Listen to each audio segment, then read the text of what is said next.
मित्रांनो, स्वागत आहे तुमचं ट्रेक इन मराठीच्या आपल्या मराठी यूट्यूब चॅनलमध्ये। मित्रांनो, आज सरकारने एक नवीन शासन निर्णय काढलेला आहे। तो शासन निर्णय म्हणजे नमो शेतकरी महासन्मान योजना जो चौथा हप्ता आहे त्याच्याविषयी आहे। तो चौथा हप्ता कोणत्या तारखेला जमा होणार तेही आज आम्ही व्हिडिओमध्ये जाणून घेणार आहोत। त्यामुळे व्हिडिओ सुरू करण्याच्या आधी मी तुम्हाला विनंती करतो की जर तुम्ही आपल्या यूट्यूब चॅनलवर नवीन आला असाल तर अशीच महत्त्वपूर्ण व्हिडिओ पाहण्यासाठी आताच आपल्या trek in Marathi YouTube channel subscribe करायला आणि बेल आयकॉन टाकायला विसरू नका। मित्रांनो, त्या GR ची लिंक मी तुम्हाला डिस्क्रिप्शन बॉक्समध्ये आणि कमेंट बॉक्समध्ये दिलेली आहे। तिथे जाऊन तुम्ही तो GR डाउनलोड करून वाचू शकता। मी तुम्हाला GR वाचून दाखवणार आहे आणि तो GR तुम्हाला इथे साईडला स्क्रीनवरती दिसेल असेल। तर मित्रांनो, तुम्ही साइडला बघू शकता नमो शेतकरी महासन्मान निधी योजनेच्या अंतर्गत चौथा हप्ता लाभार्थ्यांना अदा करण्यासाठी तसेच प्रशासकीय खर्चाचे निधी वितरित करण्याबाबत म्हणजे जो नमो शेतकरी महासन्मान नमो शेतकरी महासन्मान योजनेचा जो चौथा हप्ता आहे त्याच्यासाठी आता निधी वितरित करण्यात आलेला आहे। तुम्ही ते बघू शकता आणि दिनांक सुद्धा बघू शकता 20 ऑगस्ट 2024। तुम्ही ते स्वतःही वाचू शकता। अशा प्रकारे डिटेल्स मध्ये तुमच्याकडे GR आहे, मी त्याची लिंक डिस्क्रिप्शन बॉक्स मध्ये दिलेली आहे। मी तुम्हाला मेन पॉईंट वाचून दाखवत आहे। तुम्ही ते बघू शकता खाली शासन निर्णयामध्ये नमो शेतकरी महासन्मान निधी योजनेच्या अंतर्गत चौथा हप्ता माहे एप्रिल ते जुलै लाभार्थ्यांना अदा करण्यासाठी रुपये 2041.25 कोटी इतका निधी वितरित करण्यास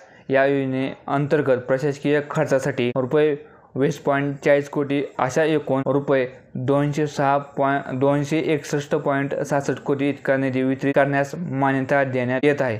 तुम्ही ते बघू शकता। अशा प्रकारे म्हणजे जो नमो शेतकरी महासन्मान योजनेचा जो चौथा हप्ता आहे आता तो लवकरच येणार आहे। याच्याविषयी आता GR सुद्धा आलेला आहे, म्हणजे निधी वितरित करण्यात आलेला आहे। परंतु अजून शासकीय जी तारीख आहे की चौथा हप्ता कोणत्या तारखेला आहे ते अजून डिक्लेअर झालेली नाही आहे। जेव्हा नमो शेतकरी महासन्मान योजनेचा चौथा हप्ता वितरित करण्याची जेव्हा तारीख डिक्लेअर होईल तेव्हा आपल्या यूट्यूब चॅनल पहिल्यांदा तुम्हाला कळवण्यात येईल। त्यामुळे आताच आपल्या यूट्यूब चॅनल सबस्क्राइब करायला विसरू नका, जेणेकरून तुम्हाला अशीच माहिती पण अपडेट भेटत राहतील। भेटा पुढल्या व्हिडिओमध्ये, तोपर्यंत धन्यवाद।